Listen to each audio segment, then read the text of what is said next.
AVM institute of mathematics के इस YouTube channel पर आप सभी का स्वागत है। ये क्वेश्चन आपका डिफरेंशियल इक्वेशन का क्वेश्चन है जो कि आपका 25 जुलाई 2021 को आया हुआ है। ये क्वेश्चन कुछ इस तरीके से दिया गया है कि y आपका किसका फंक्शन है, x का फंक्शन है, जो कि सॉल्यूशन है गिवन डिफरेंशियल इक्वेशन का। जो आपको ये डिफरेंशियल इक्वेशन दी गई है उसका ये क्या है, सॉल्यूशन है। और साथ के साथ क्या देखा है कि π/2 पे वैल्यू y की कितनी है, 0 है। और यहाँ पे ये बोल रखा है कि जब x की वैल्यू 0 है तो y की वैल्यू ये, ठीक है। तो आपसे क्या पूछ रहा है कि ये पूछ रहा है कि जब 4 इंटू अल्फा प्लस बीटा की वैल्यू क्या होगी। आपसे क्या पूछा है कि अल्फा प्लस बीटा इंटू 4 की यहाँ पे जो वैल्यू आएगी वो क्या आएगी। तो सबसे पहले हम क्या करते हैं, अल्फा बीटा की क्या कर लेते हैं, वैल्यू को निकाल लेते हैं। तो एक ध्यान से देखिएगा, जो आपको ये इक्वेशन दी गई है ये इक्वेशन आपकी स्टैंडर्ड फॉर्म में नहीं दी गई, तो इसको हम क्या करेंगे, जो आपकी लीनियर ऑर्डिनरी डिफरेंशियल इक्वेशन हो उसमें क्या करेंगे, इसको चेंज करेंगे। तो सबसे पहले हम क्या कर लेते हैं, जो गिवन है उसको लिख लेते हैं। गिवन क्या है, e dy/dx 2e की y sin x प्लस, ऐसा कर लेते हैं यहाँ पे जो sin x को स्क्वायर x को इधर लेके आ जाते हैं, माइनस के sin x और यहाँ पे क्या है cos x। अब हम क्या करते हैं, जो आपको डिफरेंशियल इक्वेशन दी गई है उसको क्या कर लेते हैं, चेंज कर लेते हैं। देखिएगा किस फॉर्मेट में चेंज करनी होगी, dy/dx, यहाँ पे क्या px y और यहाँ पे क्या x, इस फॉर्मेट में हम चेंज कर लेते हैं। और यहाँ का इंटीग्रेटिव फैक्टर क्या होता है, e की पावर में जो px का क्या होता है, जो y का क्या होता है, कोएफिशिएंट होता है, उसको लिखा जाता है। फिर जब सॉल्यूशन लिखा जाता है उस तरीके से लिखा जाता है, y इंटीग्रेटिंग फैक्टर क्या हो x और यहाँ पे इंटीग्रेटिंग फैक्टर। ओके, तो हम क्या कर लेते हैं, इस इक्वेशन डिफरेंशियल इक्वेशन को इसमें क्या कर लेते हैं, चेंज कर लेते हैं। तो आइए सबसे पहले इसको चेंज करते हैं। यहाँ पे आपको क्या करना पड़ेगा, पुट करना पड़ेगा। हम पुट क्या कर लेते हैं, जो यहाँ पे कोएफिशिएंट होता है e की y को क्या मान लेते हैं, u मान लेते हैं, ठीक है।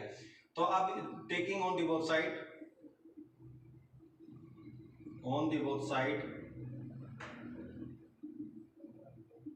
Differentiating with respect to x, तो e की y dy/dx और ये क्या रहेगा du/dx।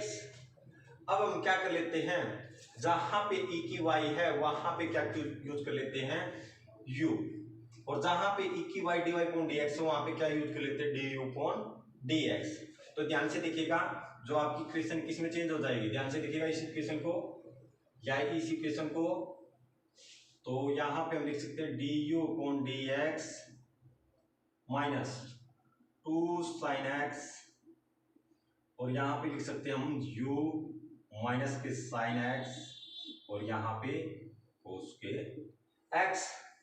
ओके, अब ध्यान से देखिएगा ये फॉर्मेट और ये फॉर्मेट क्या है, दोनों यहाँ पे जब कंपेयर करोगे तो ये वैल्यू किसकी है, t की वैल्यू है, ये वैल्यू किसकी है, क्या x की वैल्यू है।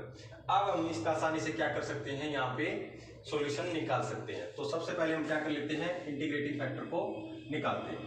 तो यहाँ पे इंटीग्रेटिंग फैक्टर किस तरीके से निकलेगा, e की पावर माइनस के 2 sin x, तो यहाँ पे लिखिएगा dx e माइनस के 2 sin x का इंटीग्रेशन, तो क्या आएगा माइनस के cos x, माइनस एक पहले है तो हम इसको क्या लिख सकते हैं, cos x। अब हम क्या करते हैं, यहाँ पे सॉल्यूशन निकालते हैं। तो यहाँ पे सॉल्यूशन कुछ इस तरीके से निकलेगा, यहाँ पे क्या है, डिपेंडेंट वेरिएबल u, तो हम क्या लिखेंगे, u इंटीग्रेटिंग फैक्टर ये e की 2 cos x।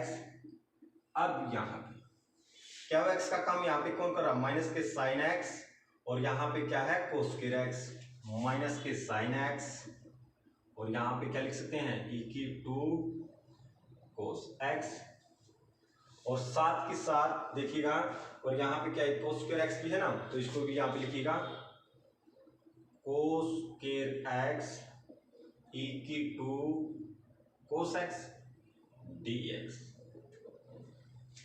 अब हमें क्या करना है, इसका इंटीग्रेशन करना है। तो सबसे पहले क्या कर लेते हैं, इसका इंटीग्रेशन कर लेते हैं।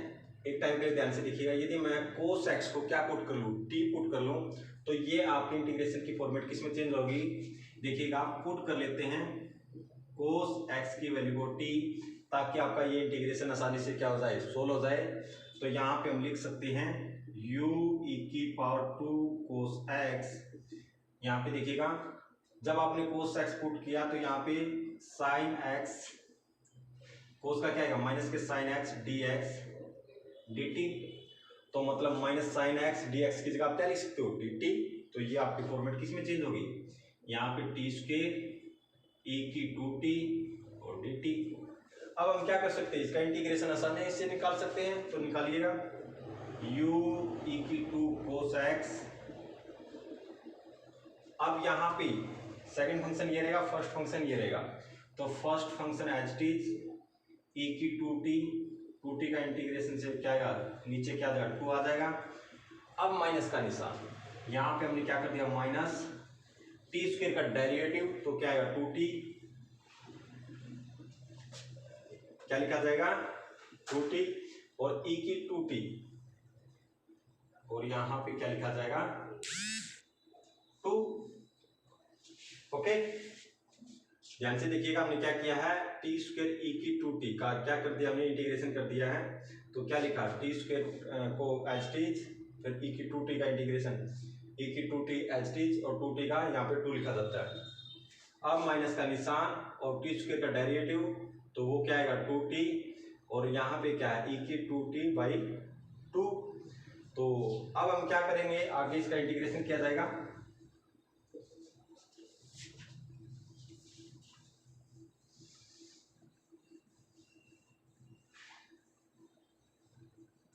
तो लिखिएगा टी स्क्वायर ई की 2t, सॉरी आप लिखिए पहले u e की 2 cos x T square e की 2t बाई 2 माइनस के t, यहाँ पे इंटीग्रेशन कीजिएगा 2 से 2 कैंसिल हो जाएगा, तो यहाँ पे लिखा जाएगा t e की 2t बाई 2। अब यहाँ पे माइनस का निशान और माइनस पहले ही है, तो यहाँ पे क्या लिखा जाएगा इंटीग्रेशन, तो t का डेरिवेटिव क्या आएगा 1, तो यहाँ पे लिखा जाएगा e की 2t भाग में क्या लिखा जाएगा 2, और यहाँ पे dt। अब e की 2t बाई 2 का क्या करना पड़ेगा इंटीग्रेशन, तो u e की 2 cos x T square e की 2t बाई 2 माइनस के t e की 2t by 2 minus minus plus e की 2t बाई 4 प्लस के c। अब t की वैल्यू क्या थी, t की वैल्यू आपके पास क्या है cos x, तो t की वैल्यू यहाँ पे क्या पुट कर दीजिएगा cos x, तो आपका फॉर्मेट किस में आ गया u e की 2 cos x और T square cos square x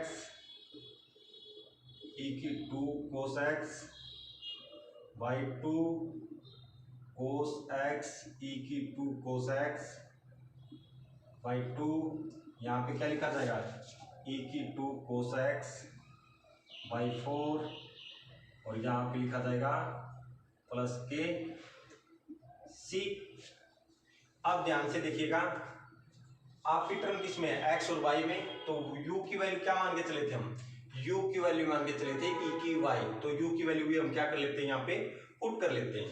जैसे हमने u की वैल्यू पुट की तो e की y e की 2 cos x, देखिए ध्यान से e की 2 cos x यहाँ पे भी, e की 2 cos x यहाँ पे भी, यहाँ पे भी, यहाँ पे, तो हम क्या कर लेते हैं e की 2 cos x से हम डिवाइड कर लेते हैं, तो यहाँ पे कहाँ कहाँ चेंज आएगा यहाँ से e की 2 cos x यहाँ से कैंसिल, यहाँ से कैंसिल, यहाँ से कैंसिल, यहाँ से कैंसिल, बट c के साथ क्या आ जाएगा c अपॉन e की 2 cos x, उसको हम क्या लिख सकते हैं ऊपर जाके c e की माइनस 2 cos x, तो यहाँ पे हम लिख सकते हैं y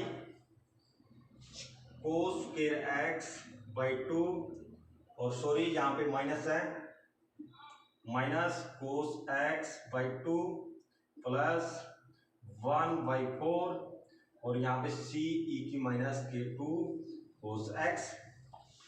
बट हमें वैल्यू किसकी चाहिए टाइम के लिए y की, तो y को हम क्या लिख सकते हैं, y तो लोगरिथम और यहाँ पे cos x/2 माइनस के cos x/2 1/4 c e की माइनस के cos x।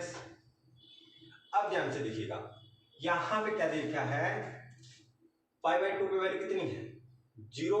तो सबसे पहले हम क्या कर लेते हैं, यहां पे c की वैल्यू निकाल लेते हैं। क्या कर लेते हैं, c की वैल्यू। तो यहां पे लिखिएगा y की वैल्यू क्या लिख लेते हैं, y को क्या लिख सकते हैं, y इक्वल टू x। तो आपकी फॉर्मेट कुछ इस तरीके से दिखाई देगी, इस फॉर्मेट में स्टार में क्या करते हैं, x की वैल्यू π/2, जैसे आपने π/2 रखी तो ये वैल्यू 0, ये वैल्यू 0, cos π/2 ये 0, e की पावर 0 1। तो यहाँ पे c का कोफिशिएंट क्या रहेगा 1 और यहाँ पे क्या 1/4 और 0 पे वैल्यू कितनी देखी उसने, सॉरी y की वैल्यू π/2 पे वैल्यू कितनी देखी है 0।